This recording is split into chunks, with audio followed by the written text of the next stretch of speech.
चटाक चटाक घर का दरवाज़ा खोलते ही अजय ने अपनी पत्नी रमा के गालों पर जोरदार 2 थप्पड़ मारे। अचानक पड़े थप्पड़ से रमा ज़मीन पर नीचे गिर गई। ये देखकर पास रमा की 2 साल की बेटी उसे पकड़कर रोने लगी। रमा ने गालों पर हाथ रखते हुए कहा, अजय ऐसा क्या किया मैंने? फिर अजय ने दांत पीसते हुए गुस्से से कहा, रमा तुम्हें मैंने मना किया था कि तुम पार्टी में किसी के सामने अपना मुंह नहीं खोलोगी, किसी से भी बात नहीं करोगी। जाहिल गंवार कहीं की, ज़रा भी शर्म नहीं आती तुम्हें। अचानक पड़े थप्पड़ से रमा सकपका गई थी। उसकी आंखों में आंसू आ गए। उसे समझ नहीं आ रहा था कि आखिर क्या गलती हुई उससे। रोते हुए कांपती आवाज़ में उसने दोबारा कहा, लेकिन मैंने किया क्या है? अजय ने गुस्से में तमतमाते हुए कहा, अच्छा किया क्या है? क्यों कहा कि मुझे अंग्रेज़ी में आपकी बात समझ नहीं आई? आप हिंदी में पूछिए तो मैं आपको बता सकती हूँ। तब रमा का ध्यान आया कि उसने अजय के साथी अफसर की पत्नी के साथ हिंदी में बात की थी, क्योंकि रमा को अंग्रेज़ी बोलने नहीं आती थी। गांव के कॉलेज से बीए पास रमा की शादी उसके बड़े पापा ने अपने नज़दीकी मित्र के बेटे अजय से करा दी थी, जो एक सरकारी अफसर था।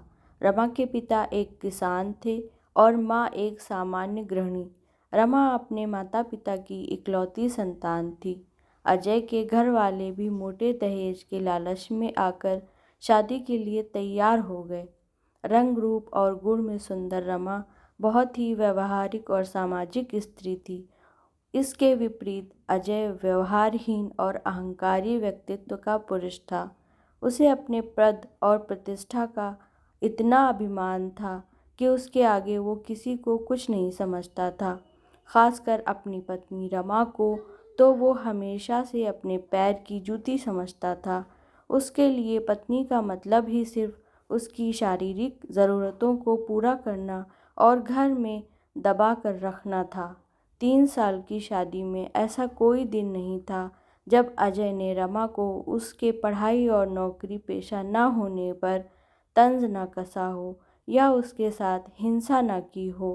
बात बात पर रमा को थप्पड़ मारना तो उसके लिए आम बात थी। रोज़ रोज़ की मारपीट से रमा परेशान हो चुकी थी, लेकिन आज उसने तय किया था कि वो अब चुप नहीं रहेगी। उसने खुद को संभालते हुए आंखों से बहते आंसुओं को पोंछते हुए अजय से कहा, हाँ मुझे नहीं आती शर्म इस बात को स्वीकारने में कि मुझे फर्राटेदार अंग्रेज़ी बोलनी नहीं आती, लेकिन इस वजह से मेरा कोई वजूद नहीं इस बात का भी मैं नहीं मानती। रमा के जवाब को सुनकर अजय ने फिर रमा के बालों को खींचते हुए कहा, अच्छा बड़ी ज़ुबान चलने लगी है, कान खोल कर सुन लो। 2 कौड़ी की औकात नहीं है तुम्हारी, ना ही तुम्हारा अपना कोई वजूद है। जिस दिन मैंने तुम्हें छोड़ दिया ना, उस दिन लोगों के घर जा जाकर नौकरानियों की तरह झूठे बर्तन धुलोगी और झाड़ू पोछा करोगी। तब जाकर मुश्किल से पेट भर पाओगी, लेकिन सम्मान और इज्जत तो भूल ही जाओ, क्योंकि तलाकशुदा स्त्री को समाज में कभी सम्मान नहीं मिलता, समझी? सिवाय तिरस्कार के। तुम मेरी पत्नी हो, एक सरकारी अफसर की पत्नी, इसलिए लोग तुम्हारी इज्जत करते हैं और यही तुम्हारी पहचान है। 2 साल की बेटी को गोद में लेकर रमा ने कहा, ओह तो मैं पिछले 3 सालों से धोखे में थी कि तुम मुझसे प्यार करते हो, और एक ना एक दिन तुम मेरे प्यार को समझोगे और मैं तुम्हें अपने प्यार से बदल दूंगी, क्योंकि पति पत्नी मिलकर एक दूसरे के पूरक बनते हैं। लेकिन मैं गलत थी। मुझे क्या पता था कि प्रतिस्पर्धा पति पत्नी में भी होती है। ठीक है अजय, मैं जा रही हूँ, हमेशा हमेशा के लिए तुम्हारी ज़िंदगी से। अब तुम अपने स्टैंडर्ड की दूसरी पत्नी ले आना अपने लिए, मैं तलाक के पेपर भेज दूंगी। कहकर रमा वापस अपने गांव अपने माता पिता के पास चली गई। विकट परिस्थितियों में भी रमा ने कभी हार नहीं मानी। समाज के ताने उलाहने सहती रमा अब सामाजिक कार्यों में जुट गई और अपने दर्द को कलम की सहायता से डायरी के पन्नों में समेटने लगी। लेकिन कहते हैं ना कि सूर्य की तेज रोशनी को काले घनेरे बादल भी नहीं ढक सकते। उसी प्रकार रमा की प्रतिभा भी कब तक समाज से छिपी रह सकती थी। रमा को भी प्रसिद्धि मिले पूरे 20 साल बाद, अथक कड़े परिश्रम के बाद। आज जब रमा और अजय का सामना हुआ तो पुरानी सारी कड़वी बातें याद आ गईं।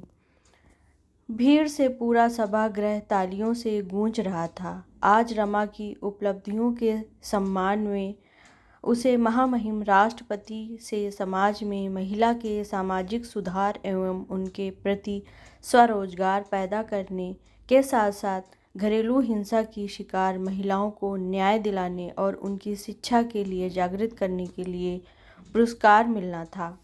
हिंदी में सबसे मिलजुल कर बात करती भीड़ में आज अजय भी हाथ बांधे पीछे लाइन में खड़ा हुआ था। नजरें झुकाए अजय को आज समझ में नहीं आ रहा था कि जिसे वो गंवार समझता था, दरअसल वो तो बहुमुखी प्रतिभा की धनी थी। रमा आज समाज में प्रसिद्ध लेखिका और समाज सुधारक थी, जिसका सब सम्मान करते थे। आज उसे आगे बढ़कर बधाई देने में भी संकोच हो रहा था। तभी एक पत्रकार आगे बढ़कर रमा से अंग्रेजी में सवाल पूछा तो रमा ने आज फिर नम्रतापूर्वक हाथ जोड़कर कहा, महोदय कृपया अपना प्रश्न हिंदी में पूछें, मुझे अंग्रेजी नहीं आती। तब पत्रकार ने कहा, जी माफ़ी चाहता हूँ, मैं अपना सवाल हिंदी में पूछता हूँ। मैडम, आपके मन में सामाजिक सेवा का ख्याल कैसे आया? अपनी सफलता का श्रेय आप किसे देना चाहेंगी? आज जहाँ लोग इंग्लिश मीडियम में अपने बच्चों को पढ़ा रहे हैं, बात कर रहे हैं, वहाँ आप हिंदी में लिखती हैं। क्या आपको कभी असफलता का डर नहीं लगा? तब रमा ने कहा, जी मुझे हिंदी बोलने लिखने में शर्म नहीं आती, और जैसा कि हम सब जानते हैं कि परिस्थितियों से बड़ा गुरु कोई नहीं होता। कठिन परिस्थितियां हमें मजबूत बनाती हैं। इसलिए आज मैं उस व्यक्ति का दिल से आभार व्यक्त करना चाहती हूँ जिसने मुझे अपने जीवन और अपने घर से मुक्त कर मेरे स्वाभिमान को जगाया। वो व्यक्ति मेरे जीवन के ऐसे गुरु हैं जिनके दिए घावों ने मेरे अंदर दबे आत्मविश्वास और आत्मसम्मान को जीवन में नई दिशा एवं कुछ कर गुजरने के जुनून को जगाया, जिन्होंने मुझे अपने सामाजिक रिश्ते से आज़ाद करके बाहर समाज में आकर सांस लेने का और समाज के लिए कुछ करने का मौका दिया। बेशक मेरे माता पिता का आशीर्वाद मेरे साथ था, लेकिन परिस्थितियों का ठोकर उसी व्यक्ति से मिला, इसलिए मैं उनका आपके माध्यम से धन्यवाद करती हूँ। साथ ही हर महिला पुरुष से कहना चाहूँगी कि हमारी सफलता में हमारी भाषा कभी बाधक नहीं बन सकती, और हिंदी तो हम सभी भारतवासियों के दिल की भाषा है। सफलता के लिए बस सच्ची लगन और जुनून की ज़रूरत होती है। थोड़ी देर बाद मौका मिलते ही रमा को अकेला देखकर अजय उसके सामने आकर खड़ा हो गया और उसने कहा, रमा अपनी गुड़िया कैसी है? अब तो बड़ी हो गई होगी। रमा ने कहा, मेरी बेटी बिल्कुल ठीक है और अब पढ़ाई के साथ साथ मेरे ही सामाजिक कार्यों में मेरी मदद करती है। अजय ने कहा, रमा तुम ऐसा क्यों कह रही हो? वो मेरी भी बेटी है। मुझे माफ़ कर दो, मैं तुम्हारी अहमियत नहीं समझ पाया। तुम्हारे जाने के बाद मैंने अपने ही ऑफिस के महिला साथी अफसर से शादी कर ली। 2 बेटे भी हैं, लेकिन मेरी कोई इज्जत नहीं है, ना ही मेरी कोई अहमियत है। मेरी पत्नी मुझे बात बात में बदनाम करने और मेरा कैरियर ख़त्म करने की धमकी देती है, और मैं चुपचाप सुनता हूँ क्योंकि मैं कुछ नहीं कर सकता। चुपचाप खड़ी अजय की बातों को सुनती रमा ने आखिर में हाथ जोड़कर कहा, महोदय मैं असहाय लोगों की मदद करती हूँ, लेकिन आप तो खुद सक्षम हैं, मैं आपकी कोई सहायता नहीं कर सकती।